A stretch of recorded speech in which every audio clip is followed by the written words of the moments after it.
Hello everybody, my name is Player Negative, and it's good to be back. I was on vacation for a while, now I'm back, and if you're wondering why I am not able to stream some stuff yet, for some reason the YouTube algorithm can't seem to detect the fact that I've hit 50 subs yet.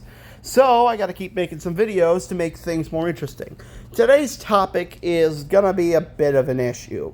So if you've been around on the web, or Disney Plus, or literally anywhere, you've probably seen this very annoying pattern of a political idea being shoved into art of video games and movies. And not Republican or Democrat stuff. I choose to avoid that stuff mainly because it just doesn't stick on par with my brand, because similar to the fake wizard, I want to talk about stories. No. I'm talking about these very bad-written political ideals thrown into everything. Now, originally, I was going to make this entire video about Ironheart, because that's mainly the newest talking point of this problem. However, one of my favorite video games is caught under gunfire in this, so I gotta straight up intervene. Let me explain. So for a while now, Hollywood has had this very bad strategy of releasing a lot of subpar stories with badly written characters, with characters who don't match the designs of the on-screen design, either animation or live action, or of a famous idea, and just haphazardly throwing diversity, and when people don't like it, they claim you're just racist and hate female characters. And you can see this problem appearing up in a lot of Disney's properties, like Marvel Studios' Ironheart, the live-action Snow White remake, and She-Hulk Attorney at Law, which we all know the problem here. And it's not that people hate strong female characters or female characters who aren't stereotypes in general at all. That's not the case at all, because what do you call the last 50 years or other decades where we've had several female characters who are not stereotypes, who are not just there for support, but are actual characters themselves? I mean, we have plenty of characters in video games, such as Shield Knight from the Shovel Knight series, Inkling Girl from Splatoon, who has been shown in a lot of promotional art as the main character, despite a lot of controversy I'll get into, and Amy Rose from the Sonic series. And if video games aren't enough to prove up my point, Marvel's Black Widow, which, by the way, Disney specifically had a whole argument with the actor on why it was not released in theaters and on streaming services. This character was a main member of the Avengers, though you don't see her doing the same stuff that a lot of the newer female characters in Marvel do. Not to mention, why is Disney calling out everyone else for hating on female characters when they specifically chose not to put this character or this movie in theaters? Seems a bit suspicious, don't you think? And that's not even including Glitch Production literally making 3 entire shows dedicated with a female lead who is actually a good character. Sunset Paradise, Meta Runner, Murder Drones, which, by the way, if you watch my video explaining my avatar design, was one of the inspirations, all have a female character who is genuinely well-written, is strong, and is not a damsel in distress. And if you want something more recent, 2 anime, Delicious in Dungeons and Kairi, literally create 2 female characters who, while they are not the main leads, and one is the main lead, basically made them actual good, well-rounded, capable characters, and are straying away from the common idea of anime that they draw every woman inappropriately. So you see, the problem isn't that we hate female characters who are capable or are the main lead, it's that we hate characters who are a female or are black that are badly written and are only used as a self-insert of the director to push their own political propaganda on the viewer. Let's jump back to Ironheart, because it is a perfectly good example of what I've been talking about with this issue. Because right from the get-go, Riri Williams is already a bad protagonist who shows all these issues. Let's start with a simple clip from the show to explain to you people what I am talking about.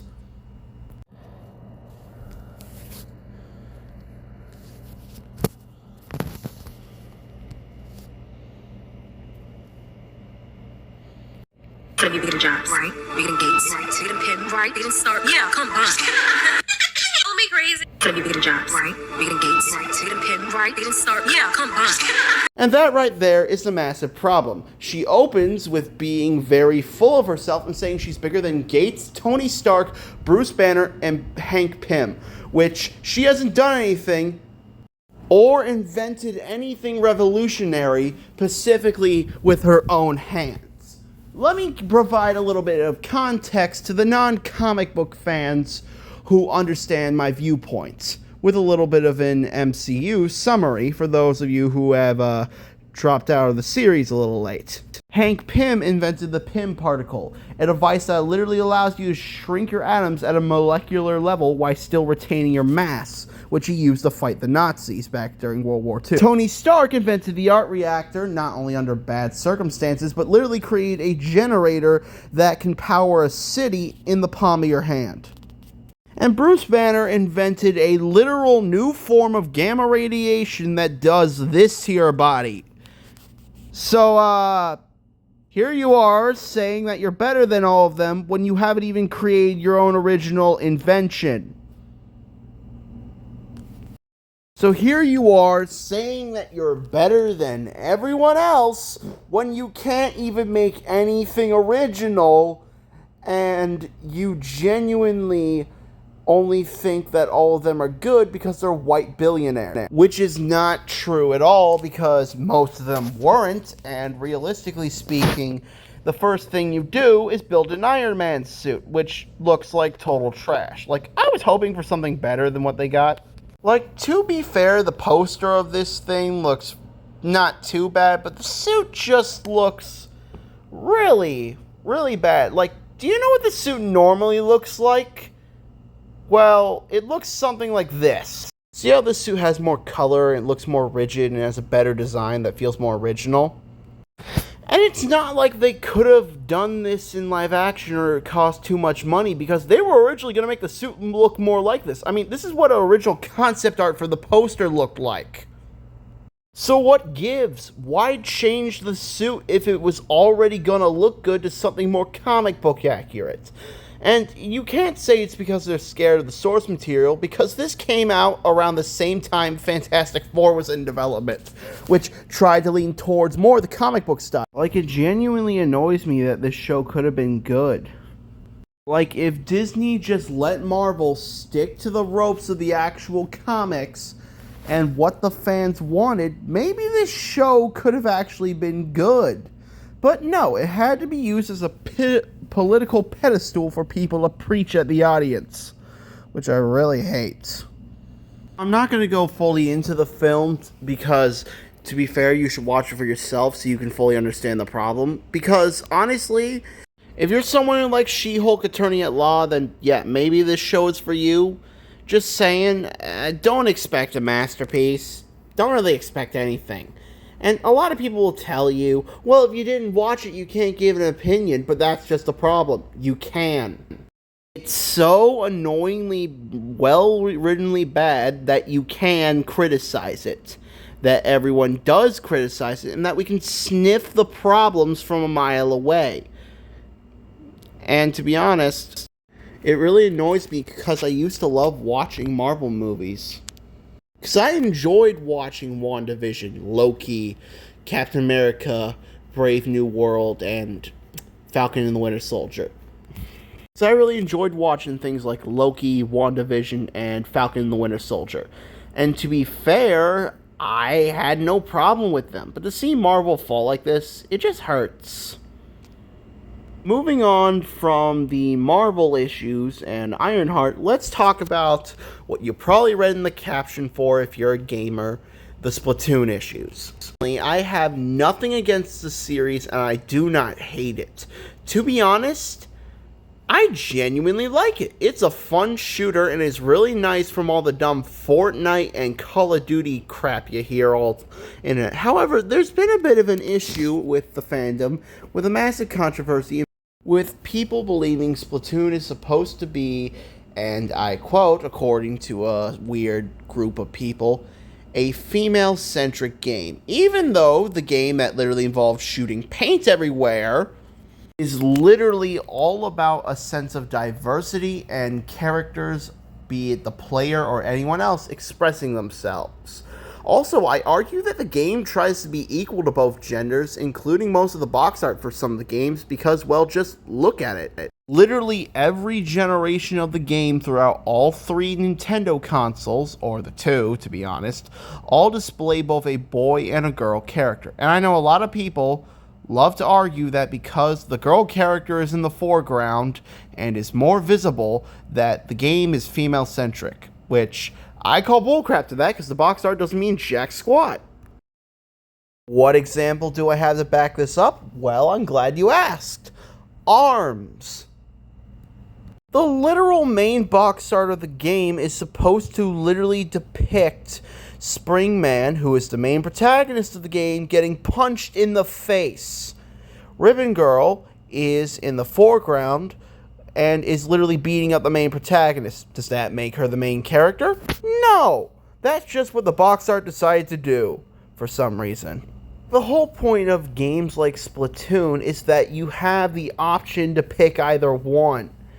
Like, for instance, the game gives you a girl avatar to start with, or a boy avatar, which both of their designs are very memorable and can be customized to however you feel like it. That's the whole point. And again, they tweak these characters for the second game to be more diverse and appeal to other audiences because the game is meant to be made for a wide range of people, be it kids, preteens, or teenagers. That's kind of the whole point of the game.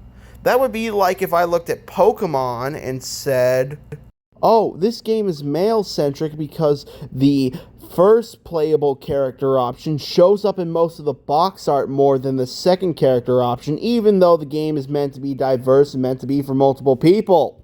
A YouTuber by the name of I'm sorry, I can't pronounce that, did a whole video talking about Splatoon and its diversity with the hairstyles and how it represents a sense of expressing yourself. I would genuinely recommend his video because honestly it explains everything you need to know, because not only does it go into length about the character designs, but why this is so stupid, because the game is about diversity, and literally any characters who are canon set in stone, like the captain, have alternate versions depending on what your character is. This game is meant to be generalized to multiple people, and I hate this stupid idea. Can we just make a story that's really good, that everyone can enjoy, that regardless of whether or not the character is a boy or a girl, that they're actually well written and are genuinely something people want to be inspired by? Like, can we just go back to making interesting creative works for the sake of making creative works? Can we not just criticize things with a dumb political outlook? Please. The whole point of this game is that it's a fun shooter where you splash ink against your buddies in a 3v3 battle. Why you have people cheering you on from the background. And the game shows this diversity with all the cast of characters who constantly show up in different bands or different groups. And over the game's time and it's evolved. And I genuinely love the game for that. I love its diversity. I love how multiple people play it and do it competitively, whether it's playing with my cousin or a bunch of random strangers. I enjoy the maps, I enjoy the weapons, I enjoy the game, and I just enjoy the community that's been centered around this game because there's just so much beautiful, well-made art done with this interesting world and characters, and I genuinely appreciate the work and time people put into it, which is why I'm really annoyed. And for someone to tell you that all of that only belongs in one category and is not meant for everyone but only a certain group makes me annoyed, because that's genuinely just not true. Because while someone can create something intended for one reason, that doesn't mean only one group should enjoy it. If you can create something that everyone can enjoy, whether it's funny, cinematic, or interesting, then that's something that should be praised. I mean, just look at all this interesting art. So, for all that is good, can we please just stop throwing political nonsense into everything we like? and create something for the fun of it instead? Can we all just agree on that? Well, that's all I got to say for now. I'm Player Negative, and I'll see you later.